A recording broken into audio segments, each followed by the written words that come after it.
Council President, members of the Township Council, and my fellow residents. 2012 starts the fourth year of my leadership as your mayor. Tonight's State of the Township address provides us with an opportunity to look back in time and examine the accomplishments to date, where we are, and what the future holds for East Brunswick. When I took office as your mayor in January of 2009, our nation's economy was in a downward spiral. Unemployment was high, the housing market was in crisis, and the loss of lifetime investments and the lack of future return hurt those on fixed incomes. I understood that we needed to take decisive action in dealing with the issues presented. Thus, I pledged to responsibly reduce municipal spending, restructure the method by which the municipal government operated, and set our town on firm financial ground for our future.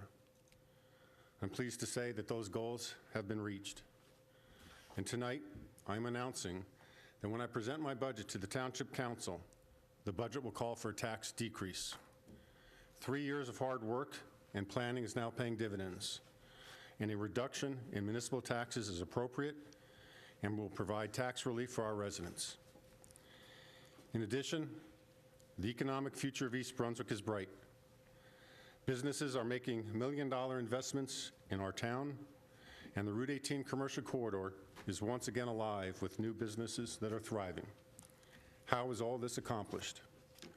First, we've reduced spending. In 2008, the township spent over $64 million. My proposed budget this year will call for spending for less than $55 million. Second, we have the Golden Triangle redevelopment program back on track. It took years of tough negotiations, but the redevelopment project is moving forward at a time when most of these projects remain stalled throughout the state. The litigation has ended, which could have subjected our town to millions of dollars in liabilities. Instead, the township will collect hundreds of thousands of dollars of increased revenues from this project this year and in the years to come. The redeveloper will soon be coming before the planning board for its approval. After many years of delay, the project is going to be built, a great benefit to all of us. Third, we have reduced our workforce. In 2008, we operated with over 300 employees. Today, we have less than 270.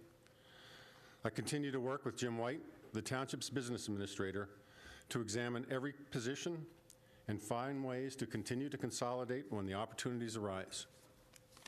Fourth, we have restructured our departments. The Department of Parks was separated from Public Works. The new Parks and Recreation Department has resulted in greater efficiencies and savings.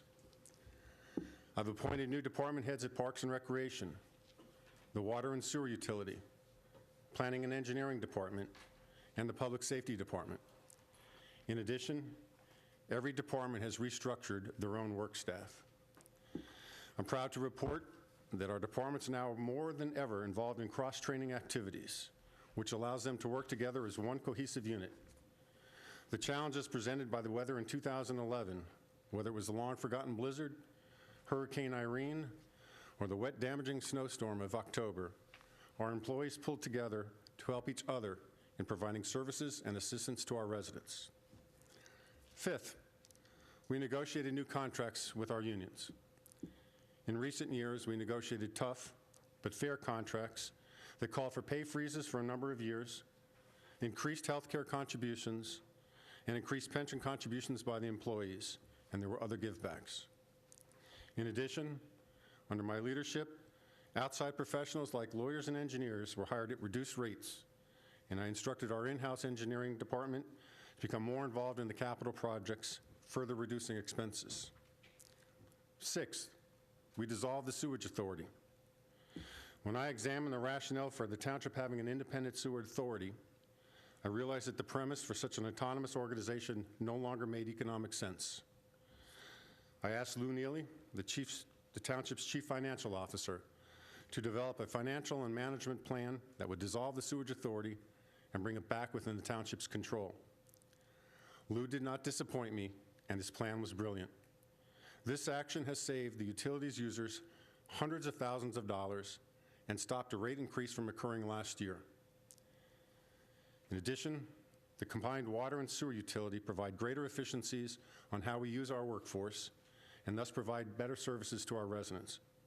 I'd like to thank Lee Jones, the Utilities Director, for seamlessly making this transition occur. Seventh, we've seen a resurgence in economic development. The state's economy is still facing challenges, but East Brunswick is doing well, and it's growing. The Golden Triangle project is moving forward.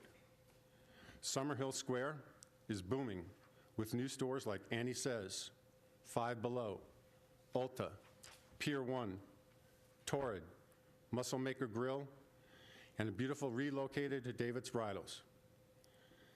3 new eating establishments, including a Chipotle, are being built at the square as we speak.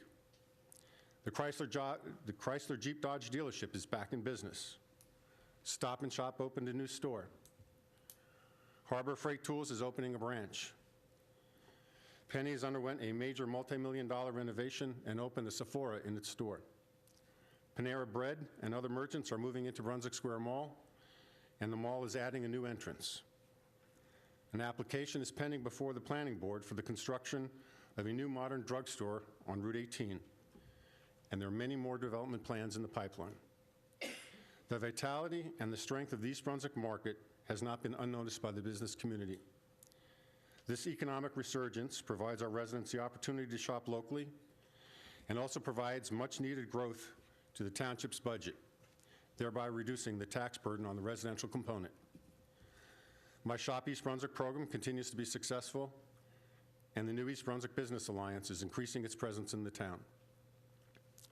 Eighth, we've continued to make investments in our infrastructure. I understand that challenging times continue to plague our nation, thus the economic restructuring I instituted and just described.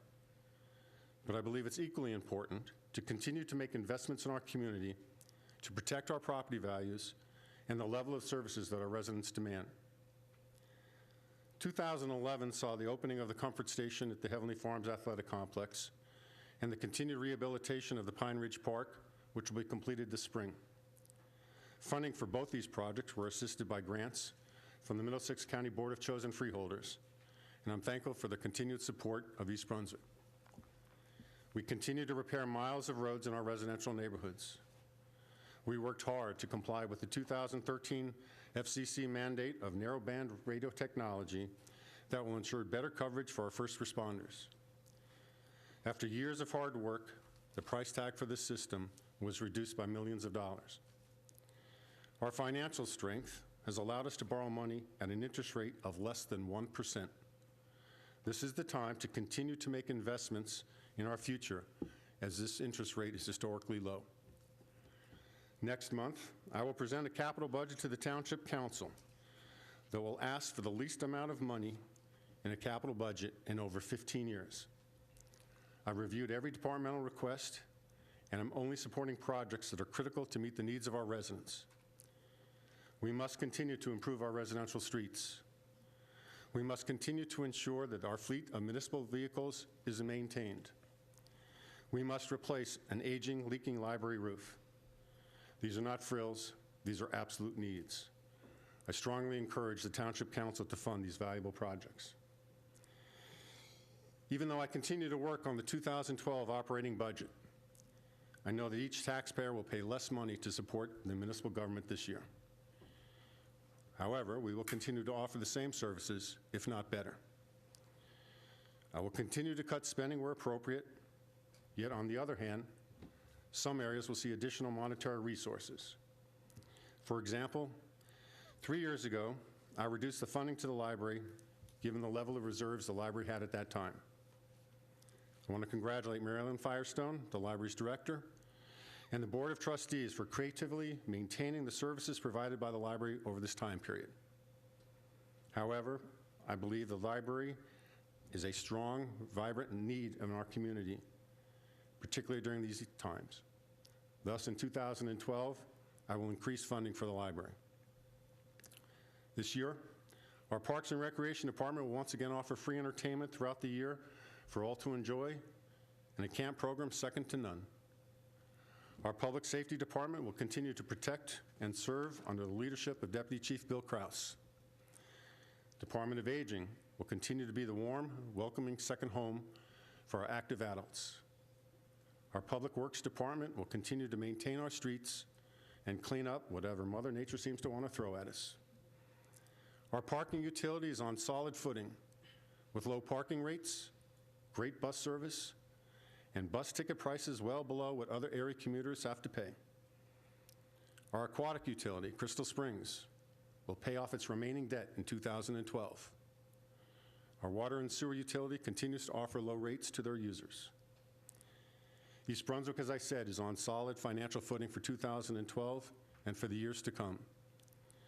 However, the one wild card in all this is the continued loss to property values. The national housing market continues to struggle. Tax appeals have cost our municipal government well over $1 million last year. Quite frankly, the system is unfair.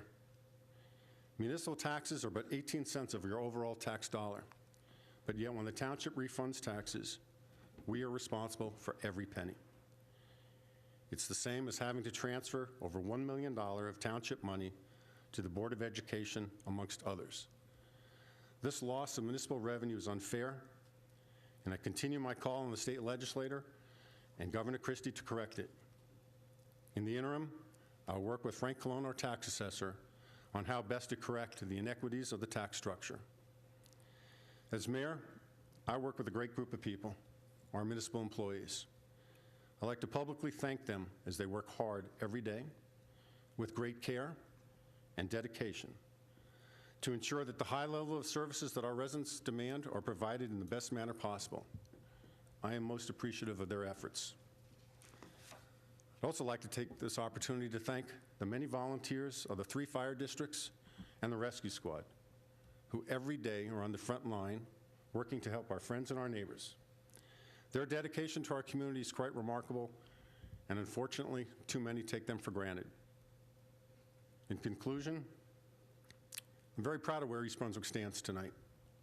We're strong, we are growing, we're vibrant, and we're a diverse community. We're also a community of individuals who unselfishly volunteer their time and their creative minds to ensure that opportunities abound for all of us. We're a caring community whose municipal government has done its homework, can say that the economic corner has turned, that we can reduce taxes, and that the future will only continue to get better. Finally, we continue to have our men and women of the armed services in harm's way. I would ask that you join me in continuing to keep them and their families in our thoughts and prayers as they work to ensure the freedoms that we enjoy every day of our life. Thank you very much.